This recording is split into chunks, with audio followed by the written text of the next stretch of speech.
there I was, wandering through the power tool section, as I, well, do every weekend, and there I saw it. A green Milwaukee. But anyway, after a couple of months of, you know, getting used to this news that Ryobi might actually be getting good, here we are. I've got one of my own, and today we're going to be comparing it to what I think is, you know, pretty similar tool. Now, I'm not going to say it's a rip-off, but we'll see. So, g'day frothers.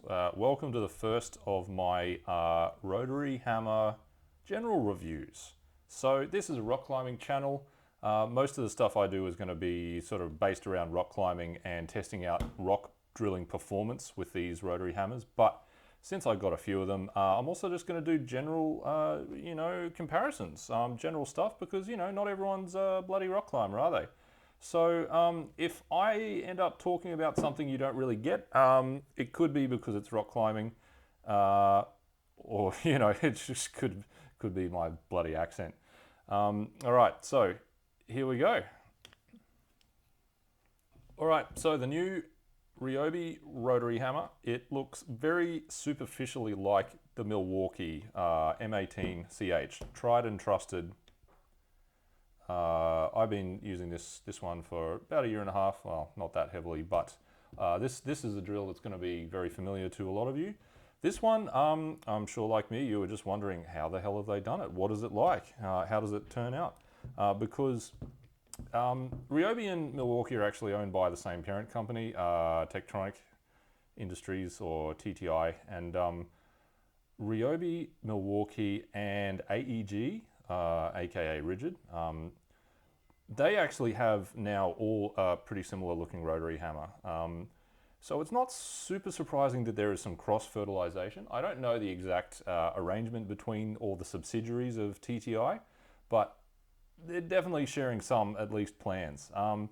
So this drill is a 26mm drill. It has the same specs as the Milwaukee, 1400 revs, 5,000 BPM, 26mm capacity, so theoretically they have the same torque. This particular model is, it has just been superseded, the M18CH, it's just been superseded by another one that looks very similar. It seems to have very similar specs, but a little bit more impact force, I believe. So, starting at the top, we got the handles. That is essentially a, oh, can you see it? Oh, where are you? That's on the Ryobi. That is just a Milwaukee handle. Exact same shape, exact same mechanism, exact same depth rod. And in fact, I like this kind of sandblasted finish on the depth rod a little bit better on that one. So 1 point from Ryobi. In fact, I'm just going to say green team, red team. How about that? Save myself a whole lot of syllables in this video. Same modes, suggesting a similar kind of gearing going on in here. Same positions, very similar casting on the clamshell up here. They've obviously trimmed a fair bit off the bottom, which to me says DIY marketing kind of angle that Ryobi's going for, because that looks like it's going to be set up for a smaller battery than this. Does sit all right like that, but you know, it doesn't look like it's designed to handle the big 5 amp battery like this one is. So I'll just give them a burn in rotary hammer mode. Sounds like a decent hammer. So again, superficially pretty similar. Let's stick it on to, wait, which way does this thing point? That way? Yeah. So on just drill mode. Now that's interesting. That is, if I can turn this one. All right, so that's one thing they've improved, the goddamn sticky switches on these things.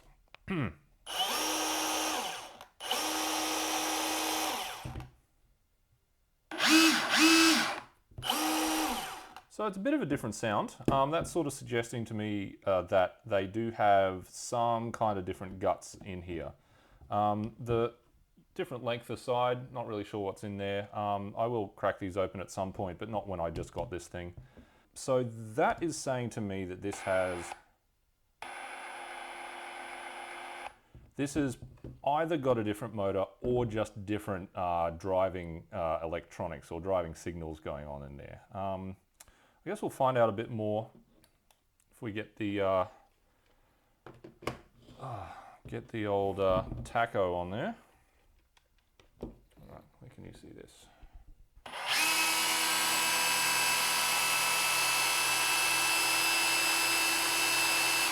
All right, so 1370 also, just under the 1400 that it's rated to.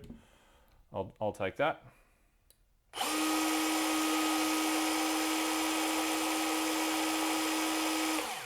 A little bit slower, so around 1250 for the Milwaukee. Okay, so they do seem to behave a little bit differently. They sound a bit differently, even though they've got the same specs. I'm going to assume that basically this has just got a cheaper motor in it.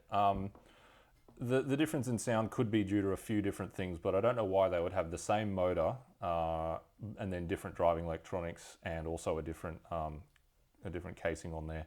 So yeah, I guess we'll see how it goes when we do the performance testing. Before we do that, I'll just check the weight.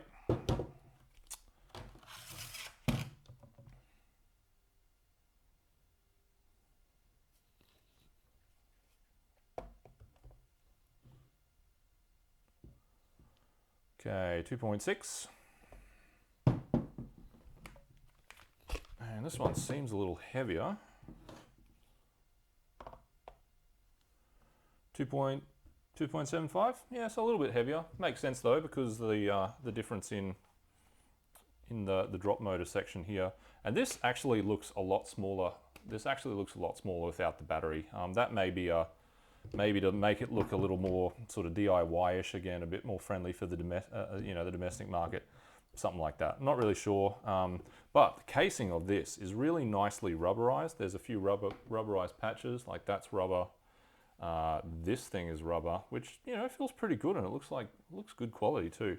This little grip area here, you wouldn't really hold it. I guess you could hold it by that. That's rubberized. The switch is a little confusing with the sort of patterning on there, but I guess you get used to it. We maybe just mark that with whiteout or something. Yeah, it's actually feeling like a really good little unit. The grip on the handle, it's got a bit more molding. I tend to like a fairly neutral handle, maybe because I got big fat paws or something, but but the Milwaukee one really fits my hand a lot nicer. Yeah, anyway, feels really good. So first test is going to be a torque test. Now that is torque, not torque, all right? So with this test, I basically drive in a big lag screw into the stump with adapters on here, and then using a torque wrench, I measure the releasing torque of this. Now I do have a video explaining that that I'll put out, and then the reason for that method is that I don't have a proper dynamometer, which they use for qualifying these things in industry, and the reason I use the outward releasing torque is to remove some of the confounds that you get from speed. So I explain in the methods video, but it's sort of boring, so I don't expect people to watch those. But basically, if you drive a motor fast, it'll have lower torque, but then a faster driving of a screw in is going to have less friction. So there's a fair bit of variation going on in there that you just eliminate by just removing the screw. So anyway, let's see how that goes.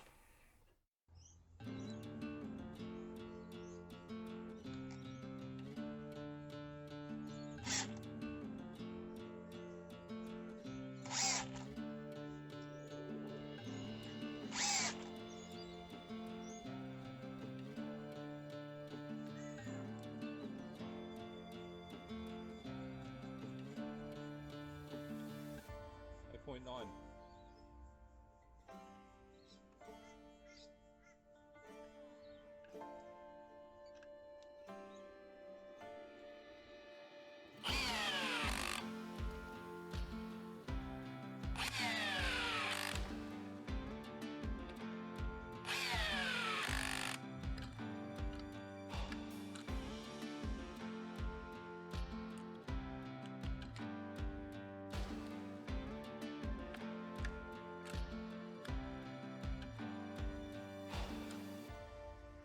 29.4.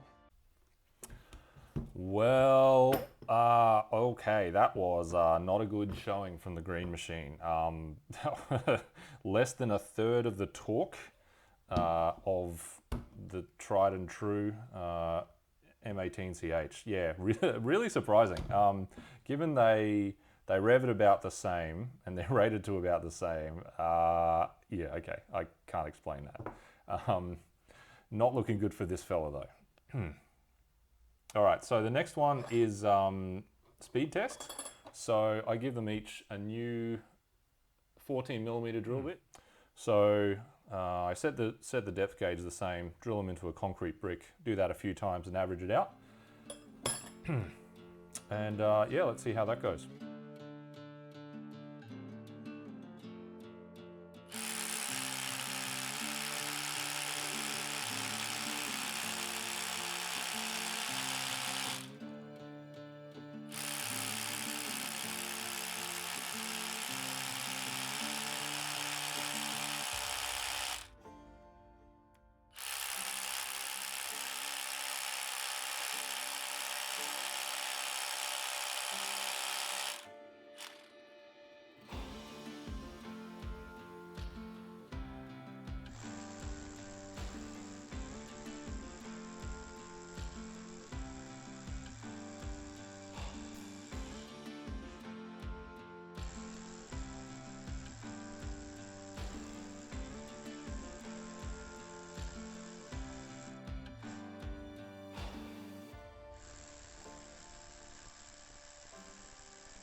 All right, so now it is getting interesting. Okay, so yeah, did not expect that. It only revealed a fraction of a second between these. I did a few runs of the speed drill as an attempt to sort of tease this apart a little bit more.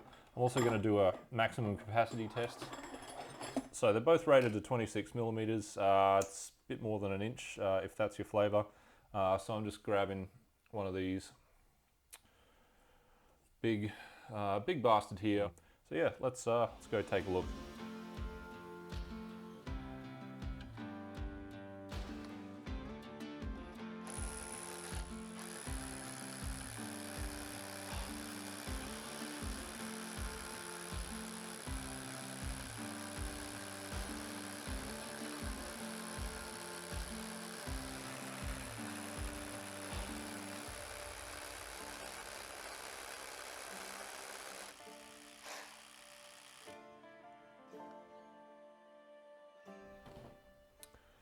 Okay, so yeah, another interesting results. As usual with science, everything you do just tends to ask more questions than it answers. So they both didn't really handle the 26mm drill bit. Neither of them really liked it, but I got to say the Ryobi did feel a little bit better than the Milwaukee.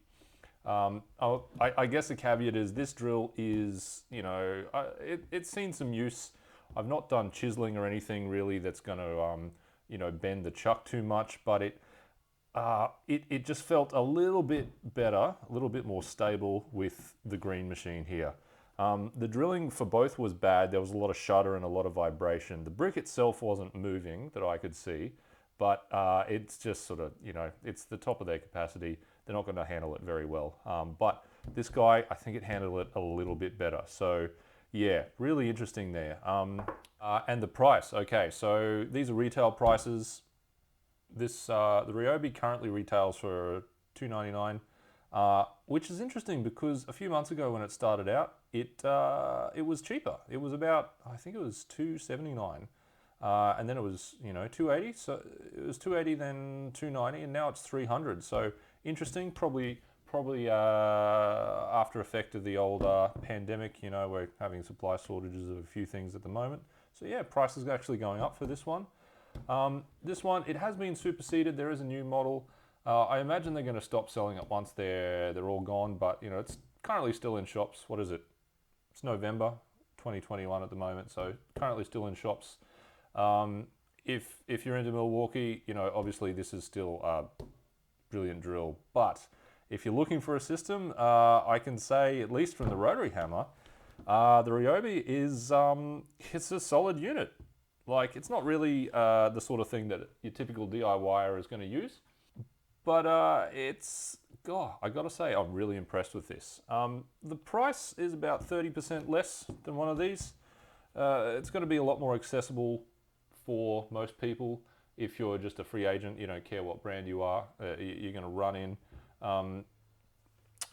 Don't forget, you can always get the adapters. So no matter what system you're buying nowadays, you can always just run your batteries with a tool, different brand tool. Oh, and that reminds me, one last thing. The One Plus, the Ryobi One Plus, has extra terminal on the battery. The old ones didn't have that. It's sort of, to speculate what it does, it's probably just an extra monitoring or feedback for the battery. It could be a way to draw extra current for tools that need it.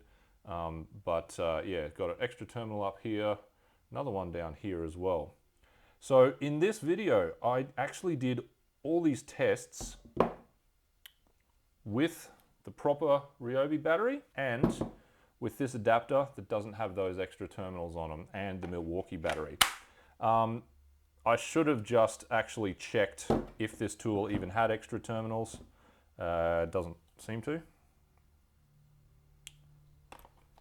So doesn't have that one, and it doesn't have that one inside there.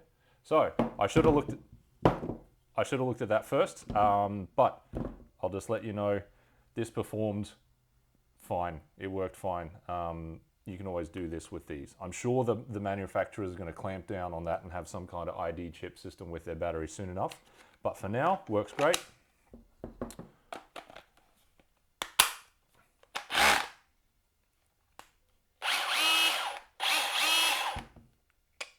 So yeah, if you're looking for a decent rotary hammer that's not too expensive, hell, go green. Never thought I'd say that. But hey, it's 2021, right? The world's gone topsy-turvy. Anyway, thanks for watching, and I'll scratch you later.